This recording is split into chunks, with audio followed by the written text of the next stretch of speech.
this shit up.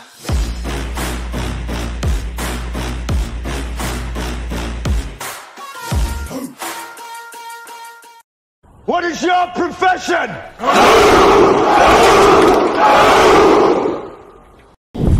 During the last hearing, the authority to operate provides that 7 other personnel of the PDEA Intelligence and Investigation Service, or IIS, were supposed to join the anti-drug operation against then Bongbong Marcos. Am I correct? Yes, sir.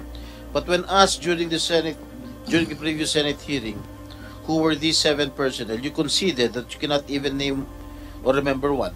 Wala ka naalala. Your Honor, yan pong 7, normally nilalagay po namin yan doon sa pre-ops. Tsaka doon sa authority. I'm asking you, you cannot remember that even one. Sino po? Yung 7 operatiba, Your Honor? 7 personnel of the PDEA Intelligence, yung PDEA IIS, Intelligence and Investigation Service. Paano, Your Honor, wala nakilala?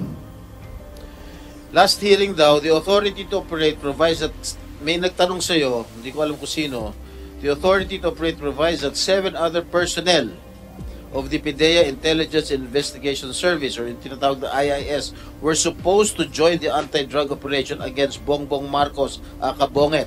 Correct? Am I correct? Your Honor, wala akong natatandaan na ano, no? At may nagtanong pa sa inyo during the last may nagtanong pa sa inyo during the last hearing kung sino yung mga 7 personal ng PDEA na yun. Wala ka naalala ni isa. Last hearing, Your Honor, wala pong nagtanong sa akin na tungkol po doon sa 7 7 operatiba po. Sige, ako magtatanong sa iyo. Sino itong 7 personal na ito ng PDEA? IIS. Nandyan po, Your Honor? Na Senator Jinggoy, maybe you're referring to yung 7 na nag-execute ng affidavit na hindi nangyari yung operations na ginawa nila? Because that was not, I presided that hearing at hindi ko narinig yung sinabi niya na 7 na kasama niya sa operation. Meron ka ba binanggit na? Wala, Your Honor, eh. Wala akong natatandaan na nagtanong kayo na sino-sino yung elements. Ang nandyan lang, yung ano, kung ano lang po yung entries na naandyan. Okay. You were also saying that when you got dismissed or separated from PDEA, you left the alleged authority to operate in the pre-operation report at the IIS. Tama ba? Yes, Your Honor. Nandun sa opisina. Do you have any proof that you did left the said documents to IIS? Wala. Informal lahat po sa yung ginagawa namin, Your Honor. At nung umalis kami doon, nung na-transfer kami, hindi na kami nakabalik, Your Honor, doon sa opisina na yun. Ultimo nga po, yung case folder ko na lang. So, educate me. Paano nabanggit ang pangalan ni Presidente, pangalan ni Marcel Soriano, at iba't iba pang personal? Your Honor, ito yung confidential informant na nakunan ko ng statement. At ito... Who is this confidential informant? Hindi ko po maalala, Your Honor. Anak ng patawala. Sa tagal po, Your Honor. Alam mo, ikaw, Morales, nagbabanggit ka ng pangalan ng mga personalidad, ultimo pangalan ng presidente, ultimo pangalan ng mga iba't ibang sikat na artista na wala ka na may ebidensya. Your Honor. Sinasabi galing sa informant. Your Honor. Sandali lang. Can you just let me finish? Ang sinasabi mo, galing sa informant. Ngayon, ang sinasagot mo sa akin, hindi mo natatandaan kung sino informant mo? Ha? Am I correct? Hindi mo natatandaan? Your Honor. Naninira ka lang ng tao eh. Your Honor, pagpaumanhin niyo po, ako po bilang investigador, kumuha lang po ako ng salaysay. Ang confidential informant po, yung nag-declare. Yung pong lahat ng kanyang testimonya, ni-reduce ko po yun doon sa kanyang sworn statement. Ang aking motivation para kunan siya ng salaysay ay dahil doon sa dala niyang litrato, 5 pirasong litrato. Na yung litrato na yon, na pinrint, magmula doon sa kanyang cellphone, pinakita, Your Honor, yun. Pinakita yun. Yang mga, yung mga tao na naandyan, siya po mismo ang nag-declare. Kahit kilala ko o nakikilala ko yung tao na naandon sa picture, tinanong ko po sa kanya. Kahit kung ano yung ginagawa doon, tinanong ko po sa kanya. Hindi ko po siya pinangungunahan. Your Honor, sa dami ng mga nahawakan kong kaso sa PIDEA, hindi po kara-kara, kagaya nga sabi ko po sa inyo, yung mga dokumento, kinakailangan ko makita para maging specific po ako. Mayroon akong ibang naaalala, pero pagpaumanhin po ninyo, hindi po lahat o kabuuan maaalala ko. Pero imposible na hindi ko po matandaan, Your Honor. Ito po yung, siya po ang nagsabi doon. Bigyan mo ako dokumento Your Honor, nandun nga po sa PIDEA. O, nasaan? Doon po naiwan yun. Hindi naman po ako nag-uuwi. O, Pidea, meron bang pangalan si Marcel Soriano dyan at si Presidente Marcos? Your Honor, in the pre-operations report, there is no such name. But there's a hidden phrase there. No mention of the name Bongbong Marcos There is the name of Bongbong Marcos alias Bonget, Your Honor. na involved? No, I mean in the pre-operations. I'm referring to the pre-operations report, Your Honor. But the drug list? There is no name of the See? president, Your Honor. Marcel Soriano? No name, Your Honor. Your Honor, ito po even si Pangulong Senator Duterte. Jinggoy, if I may, Jonathan, Your Honor. yung ayaw, klaruhin natin ito talaga bang nakalimutan mo na kung sino yung confidential informant mo or ayaw mo lang sabihin because you don't want to break the trust between a informant and handler? Alam natin, as operatives, meron tayo diyang agreement between you and the confidential informant na hindi mo i-disclose yung pangalan niya no matter what happens. So, am I correct to assume na ayaw mo lang sabihin dahil ayaw mong ilaglag yung informant mo or talagang nakalimutan mo na kung sino siya? Alam niyo, Your Honor, pinipilit kong alalahanin yung pangalan ng tao. Babae, lalaki? Your Honor, yung mahirap kasi kung i-divulge ko yung kasarian ng confidential informant, Your Honor, makakanib ang buhay noon. Hindi po man sa, yung confidential informant, Your Honor, hindi po sa, talagang makakanib ang buhay, ma-identify kagad siya. Operator ka, ako operator din ako. Alam kong hindi ko ilaglag yung aking informant. Pero andito na tayo sa punto na ikaw na mismo ngayon, yung credibilidad mo ang tinatanong mo, baka nagsisinungaling ka dahil baka gawa-gawa mo lang ito dahil wala kang maituro na informant Ito just a piece of advice. Once the deposition of your informant is reduced into writing and sworn to before, sabi mo, before a lawyer ng PIDEA, that deposition automatically becomes a public document. At pag public document yan, kasi yung abogado ng PIDEA, na notary public, na nagkuha ng deposition at nag-sworn ng deposition before his presence, automatic yan, obligado yan siya by law to submit a copy to the fiscal or to the court. Yung court na nagbigay sa kanya ng power of, ano yung power rin, Joe? Notarial power. Ibibigay niya yan. So, ultimately, magiging public document yan. Hindi mo na yan maitatago. So, ngayon,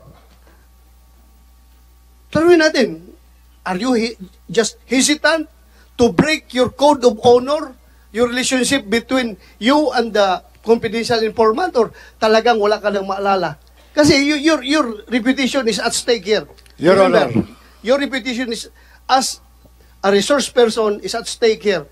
Pag hindi mo ma-remember. Your Honor, kung bibigyan niyo po ako ng pahintulot na i-reveal ko yung kasarian ng confidential informant na wala akong mababiolate na constitutional rights ng tao, ipagkakaloob ko po. Pero sabi ko nga po sa inyo, yung pangalan niya, hindi ko matandaan. kailangan ko po yung dokumento. Totoo po yun, Mr. yung Chair. dokumento. So, saan ngayon ang dokumento? Nasa PIDEA nga po. Kasi, kaya po ako lumabas. Dahil po, ako yung nag-imbestiga eh. Yun lang po yung sa akin eh. Ito, Jonathan, no? Mr. Morales, in your interview with Maharlika, April 30, 2024, in her YouTube channel, you said that dadalhin ko sa hukay ang pangalan ng confidential agent. So meaning, sinabi mo ba ito sa interview mo kay Maharlika? Ang sinabi ko po, dadalhin ko yung kanyang ano po, no? Yun yung useman po yun, sa totoo lang. Dadalhin mo sa hukay. Itong, sinabi mo ito sa interview with Maharlika. Hindi ko na po matandaan yung exact words na sinabi ko po noon, Your Honor. Please do not. Pero yung... Mag-self-distract ka dito kapag... Mr. kasi Chair. ito ay recorded lahat. Meron itong sinabi mo na dadalhin ko sa hukay ang pangalan ng confidential informant. Sinabi mo ito, hindi? May sinabi nga ako, Your Honor, doon sa identity na confidential informant. Sagutin mo lang diretso yung sagot. Yun po. Yung tanong ni Senator Bato. Hindi ko Sinabi lang mo ba o hindi? Hindi ko lang po matandaan yung exact phrase, Your Honor. Exact phrase pero sinabi mo ito. May sinabi po ako, pero hindi. Your Honor. To this effect. Meron ako sinabi na papaunin ko sa libingan. Oh, Yung confidentiality, nung identity, nung confidential informant, Your Honor. So meaning, hindi mo talaga ilaglag kahit ano mangyari. Hindi ko ilalaglag yung mismo pagkakakilala ng tao. Pero kung tatanungin niyo ako dun sa pangalan, Your Honor, hindi ko matandaan yung pangalan. Yun po, Mr. yun Chair. po, Your Honor. Mr. Chair, let Okay, me... Senator Jinggoy, go ahead. Ano, he remembers all the details, but he does not remember the name of the confidential informant. That is quite absurd. Ano ba? He or she? Your Honor. He or she? Babae Your o Honor, lalaki? Your Honor, yung sinasabi ko po Babae sa inyo, o kung lalaki? bibigyan niyo po ako ng karapatan. Sandali Yan lang, po, sandali ito lang. po yung hinihingi ko sa inyo, sasabihin ko po. Kasi, ang hinihingi ko lang po is garantiya. Kasi, kapag sasabihin ko kung babae o lalaki, madali po siyang matutukoy. Bakit no madali? Opo, kasi O, yung- alam nyo sa sirkulasyon po eh. Sila po yun eh. Oh, Sila po yun. Gusto So, mo magkaroon ng executive session? Gusto mong sabihin in executive session? Palalabasin Yung namin lahat pangalan? ng mga tao rito. Tayong dalawa lang, mag-executive Oh, session. yan. Bigyan Yes, mo Sir sa Honor, akin. pagka kayo, pero yung ang pangalan, hindi, pero yung kasarian, baka sabi ko sa inyo, kahit hindi na po, bigyan nyo lang po ako ng garantiya na hindi ako ma-incriminate. Your Hindi Honor, yun lang po. Paano ka ma-incriminate na kasarian lang pala sabihin mo eh? How many, anong population ng gender na lalaki o gender na babae sa buong mundo? Your Honor, pagka nagsabi ho ako, masusunog. Wala na magtitiwala sa law enforcement. Oh, Lalo regardless. sa magbibigay ng Kasi trabaho. ngayon, ikaw ang nasusunog ngayon eh. Kapag hindi mo sasabihin, ikaw ang nasusunog. Ito totoo lang ha. I am giving you an advice. Ikaw ang nasusunog ngayon dahil tinatago mo yung identity ng informant mo. I understand your position na ayaw mong ilaglag yung ahinte mo. Pero ito, nandito na tayo ngayon sa hearing na ito. Baka naman kahit na in executive session, pwede mong sabihin sa akin kung sino yung informant mo. Oh, dalawa lang kayo. Sige. Dalawa lang tayo. Pareho kayo Wala. ano?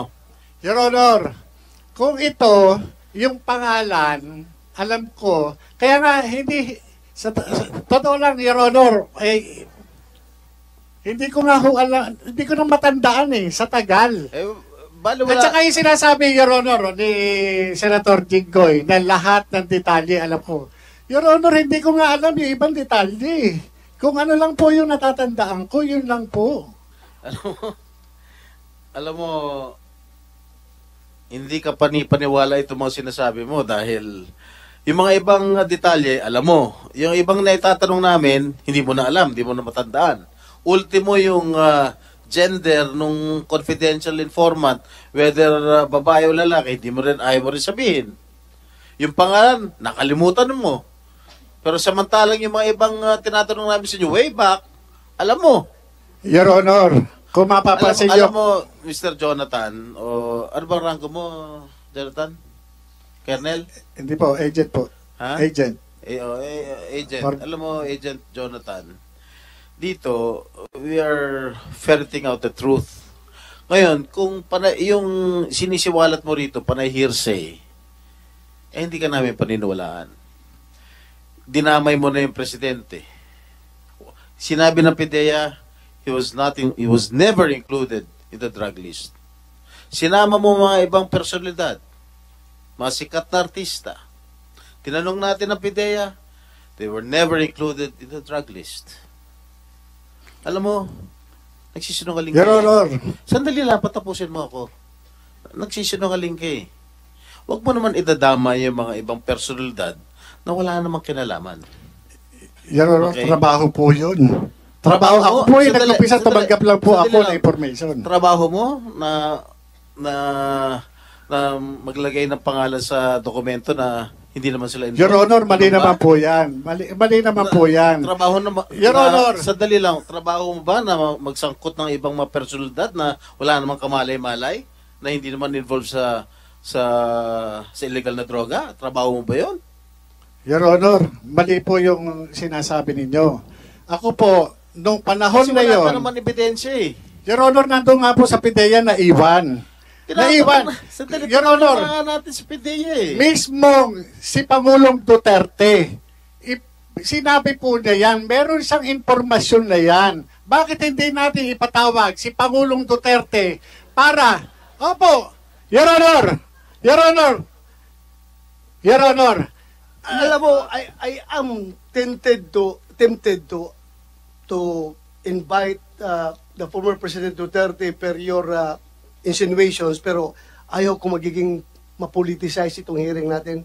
We may lose our objectivity here kapag papasukan na ito ng mga contending parties. I myself, being the chairman, I am identified with President Duterte, pero my God, with all honesty, I'm trying to be objective here. Kaya please, wag mo munang idamay yung former President Duterte kung gusto mong hindi mapasukan ng political color itong ating hearing.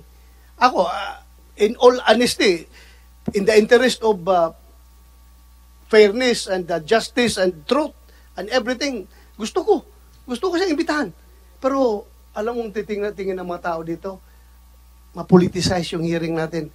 So please, hindi muna natin, hindi na abot. Even President Marcos na yung nakalagay dyan sa pre-ops ninyo ay, kung ako'y talagang gusto kong tatanungin natin siya, imbitahan natin siya, gusto kong imbitahan.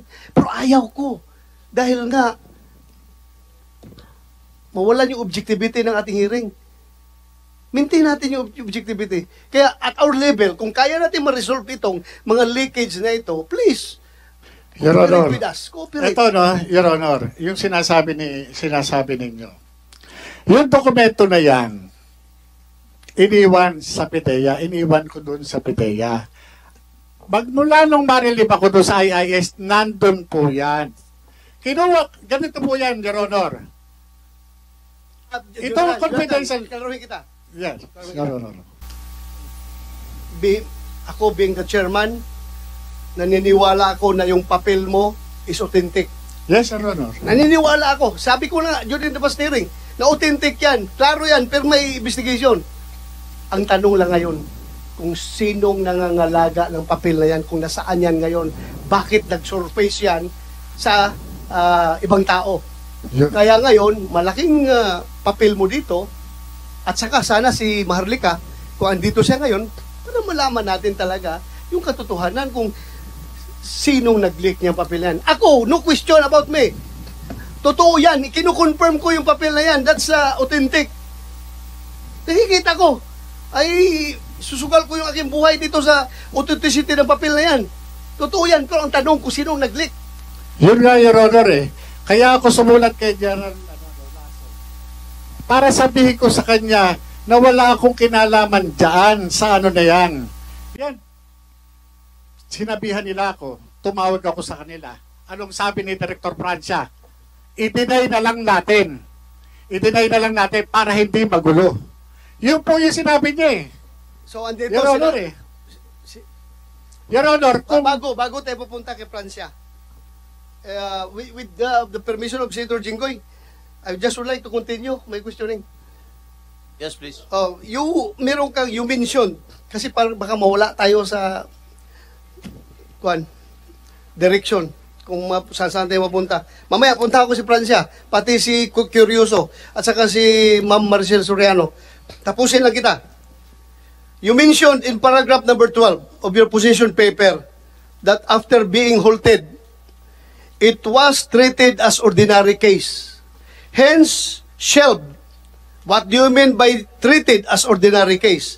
Ano ang standard operating procedure ng PDEA sa mga ordinary case? Kailan nagiging hindi ordinary case ang isang kaso? Nawawala ba sa pagiging classified information ang nature kapag natag as ordinary case? In this case, you classified it as confidential based on the markings on the said documents. Ordinary case, Your Honor, yung treatment, kapag ka hindi na siya nagkakaroon ng follow-through. Kumbaga sa yung kaso na yan dumating lang at wala namang andyan lang siya. Hindi kagaya, Your Honor, yung mga kaso, kagaya ng mga case operational plan, talagang pinupursige po namin yan. Halos araw-araw, gabi-gabi, talagang walang patid yung operation para lang meron kaming matuklasan. Hindi kaya yung kaso na yan, yung sa folder na yan, yung kay politician Bongbong Marcos, now President Marcos, Your Honor, at saka doon sa actress Maricel Soriano, yan, tinrato lang po ng ordinaryo na hindi matuloy, hindi andyan lang. Katulad po nung ibang kaso kagayanan. Yung kaso doon, halos kasabay niyan na, yung kapareho niyan, yung nawala ng Armalite sa Baguio. Okay. Sige. Okay na yun. So, after the operation was halted. Yes, Your Honor. What happened to the information you gathered? Saan napunta ang mga documents na ginawa mo? Did you report your concerns to anyone within the chain of command? Doon lang po sa opisina. Alam naman po ni Director Plancha yun eh. Hindi naman po pwede hindi niya alam eh. Saan sa opisina? Doon sa Investigation Division po. Nandun po, may mga compilation po kami ng mga folders doon. Sama-sama po yun. Pinapatong lamang po namin doon noon yun. Doon lang po yun talaga, Your Honor. So sinabi mo, wala naman iba paglalagyan eh. Sinabi mo, the case folder containing witness deposition. Yes, Your Honor, isang folder po yun. Isang folder. Several computerized printouts, photographs. 5 pieces, Your Honor. 5 pieces. Sinabi mo, in different situation and different location. So, yun nga, in-identify mo yung mga tao nandun. Yes, Your Sino Honor. nakita mo sa picture? Si actress Maricel Soriano at yun in-identified nung confidential informant. Sino pa? Si now President Bongbong Marcos. Sino Your pa? Honor. Sino pa? Bong Dasa. Bong Dasa. Yes, Your Honor. You know him? Kilala mo yung Bong Dasa? Hindi po, tinuro lang po nung confidential informant. So, siya po nag-identify kasi nakita mo yung mukha ni Bong Dasa doon sa picture? Yes, Your Honor. Sa 5 pictures na yun? Ilan doon sa picture, Your Honor? Patay na ba? Mr. Chair. Patay na pala yun? Mr. Chair. Yes, go ahead. Ito sinasabi ni Mr. Morales, double hearsay. Double hearsay naman talaga eh. Pinapangalanan niya yung si Maricel Soriano, Bongbong Marcos, Bong Dasa. Galing daw sa informant niya. Tapos Your Honor, sa pagkolekta namin ng mga information, ganun lang po ang proseso. Buti nga po, Your Honor, yung pagkakataon na yun, na-reduce po yun doon sa affidavit. Kasi nga po, ang purpose po ng pagkuha ko ng affidavit that time is para po doon sa application ng search warrant. Kaya po yun, deposition of witness po, yung prepared na document, yung short statement na yun. Yung tinuturo po na condominium, hindi po siya basta-basta na lang magkakandakan anti-drugs operation. Kinakailangan po doon is search warrant. Kaya nga yung preparation po ng dokumento na yun, ni-reduce doon sa deposition of witness. Kaya yung sasabihin, kaya nga ang purpose, Your Honor, ng operation sana, ng casing and surveillance is to verify the veracity of the report, Your Honor. Hindi como yun ay nakikita doon sa litrato, agad-agad, yun na yung gagamitin ebidensya sa korte. Your Honor, merong instruction din ako doon sa confidential informant na kumuha hanggat maaari ng sample nung white powdery substance na sinasabi niya. Sa akin, Your Honor, nagre-relay lang ako. Ano yung white powdery substance na sinasabi Sa description at saka sa declaration ng confidential informant, ito ay cocaine. Ngayon, siya po? hindi po, cocaine. Ngayon, yung pong declaration po ng confidential informant, kahit nakikita ko dun sa litrato, tinatanong ko po sa kanya kung ano ito. Bagamat gusto kong linawin, Your Honor, yung litrato na yon o anuman, hindi siya sapat para sabihin natin na ang tinitira ay dangerous drugs agad. Kinakailangan meron tayong chemistry report. Kaya nga, ang subject po nung pre-ops at saka authority to operate na yun is to validate the information given by the confidential informant. Sa akin po, yung proseso na ginawa ko lamang po sa kanya, parte lamang po ng trabaho ko. Kung magmamaterial po yun, no? Mag-ano po yun, i-apply po namin ang search warrant. Yun po yun.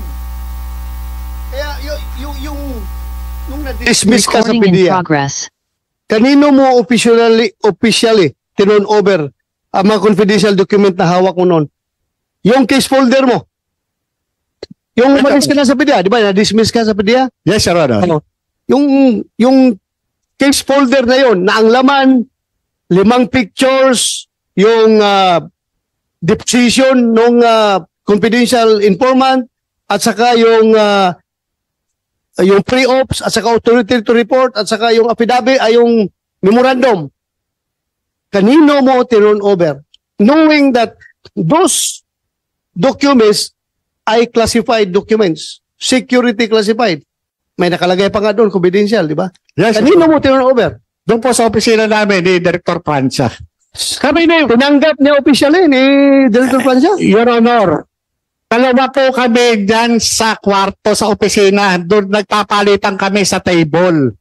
Dalawa po kami, Your Honor. Nung nagkaroon kami ng relief order, nirelieve kami, napunta kami ng NCR, hindi na po ako nagkaroon ng pagkakataon na makahawak pa ng anumang folder. Ultimo nga po, case folder, hindi ko na nahawakan. Kaya pati nga hearing ko, hindi ko nga naatinan.